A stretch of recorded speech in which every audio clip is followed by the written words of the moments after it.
So why don't we start with your name, your title, and how long you've been doing this work? Yeah, no problem. My name is Dante Washington, or Dante Marcelino Washington Galindo. If you're in the Latin community, we normally have some pretty long names. That being said, I'm actually the regional director for training, safety, and curriculum. So what that means is basically I am priority in terms of all of the skills we use for de-escalation tactics, self-defense, anything that we might be using on the job. And I have a specialization in social services and people with like mental health, things like that.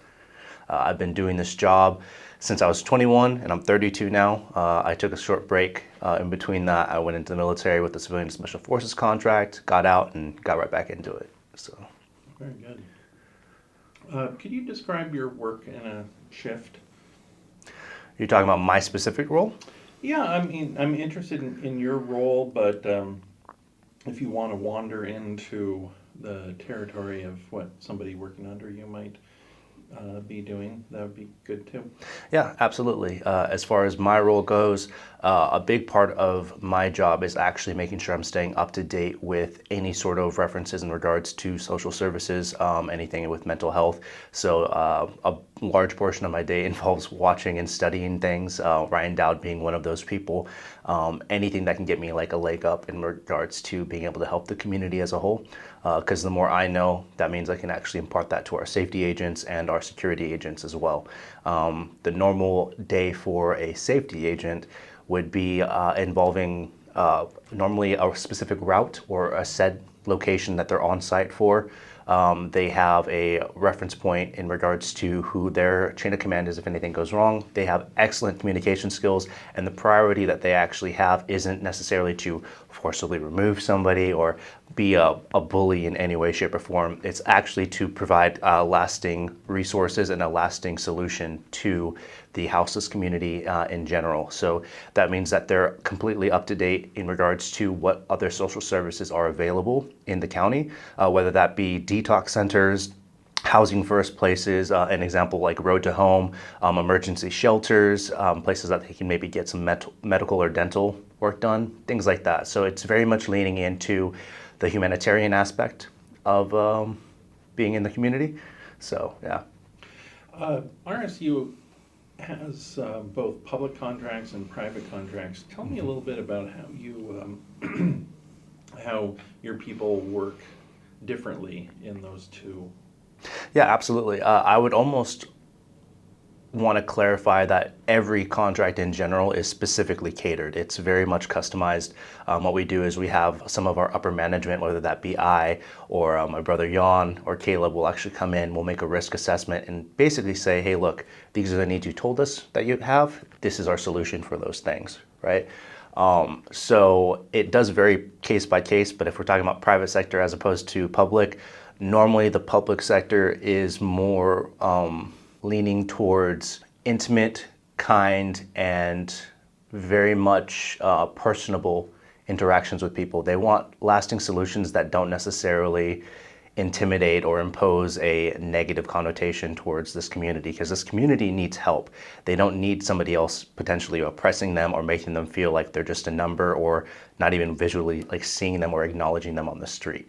Whereas in the private sector, I wouldn't say that they're heartless by any means, but normally these pertain to businesses that are ma and pa shops. Like they need certain solutions to actually succeed so that their businesses can stay open, right? So they're more leaning towards like, hey, look, if you could provide them with those solutions, but we just need them to actually not necessarily impede their business would be the right way. A lot of these people are still wonderful individuals.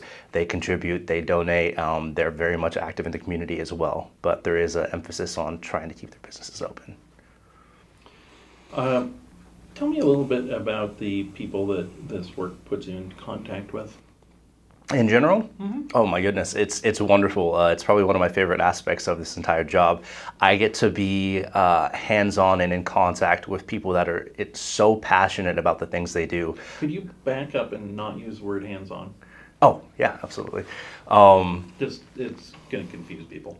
Yeah, Yeah. absolutely. So people that I get to interact with in general are wonderful people that are very passionate and dedicated to the things that they do, particular being the social services aspects. So I've been able to work with Northwest Youth Services, triage centers in Mount Vernon, 22 North, all of these wonderful places that have a very much an emphasis on the care for the least of us.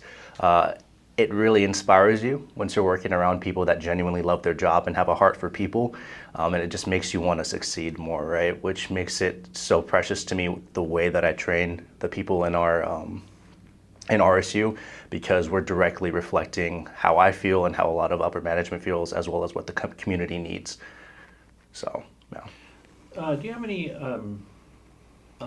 thoughts about the, let's see, my understanding is in any day you could be interacting with the Bellingham Police Department, with the ART, the Yep. HOT team, any number of providers. Yeah, there's plenty. Yeah. Can you tell me a little bit about how that those relationships work?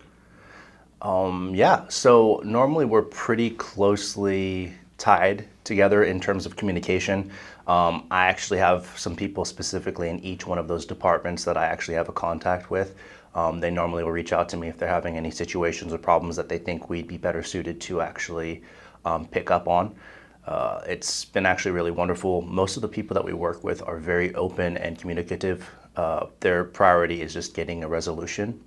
So yeah, I haven't had too many problems with it, but normally that involves either like WhatsApp feeds, maybe something that we're rolling out now called Guards Pro, or actually having like some personal cell phone numbers for people to actually reach out to get things resolved in a timely manner. How do you work with the Bellingham Police Department? More context? Let's see, in your interactions with the Bellingham Police Department, what happens? How do you guys work together or not? Yeah, it depends. Obviously, that's on a case-by-case basis. Normally, if we're initially on site, if we call them, it'll be normally a follow-up. So say there's, I'll give you an example, an overdose, right? All of our guards are trained so that they know how to utilize Narcan properly, make sure that they can put the person in a resting position, observe their lips, color tone, blood pressure, like pulse, all those things, right? The general idea is to try to stabilize them, right? But while we're doing that, we have on-call, hands-off. We have them call 911, inform them of the situation. They get over.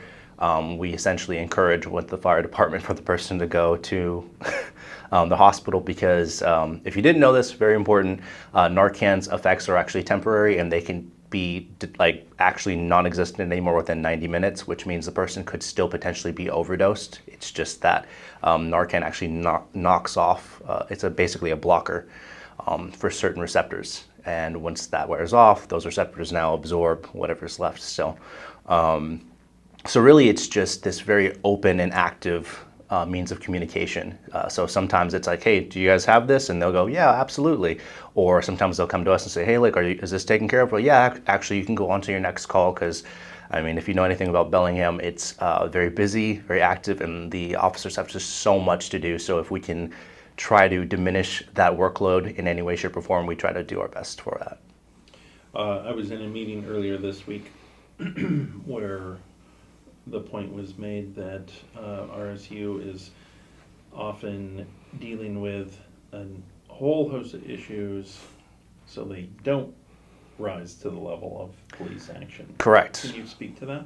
Yeah, absolutely. As I said, the reason why I'm actually a trainer is because I try to equip our guards with any and everything that they might run into on the scene or on a job site, meaning I can prepare them so that they don't necessarily have to call officers for unnecessary means. So my guards know how to safely defend themselves, but also know how to not provide or create any permanent damage or lasting damage to an individual. They know how to administer Narcan. Like, these are all things that if they didn't know how to do these, they would immediately call 911 and not know anything, right? This allows for a higher rate of success in terms of survival rate for individuals that are overdosing.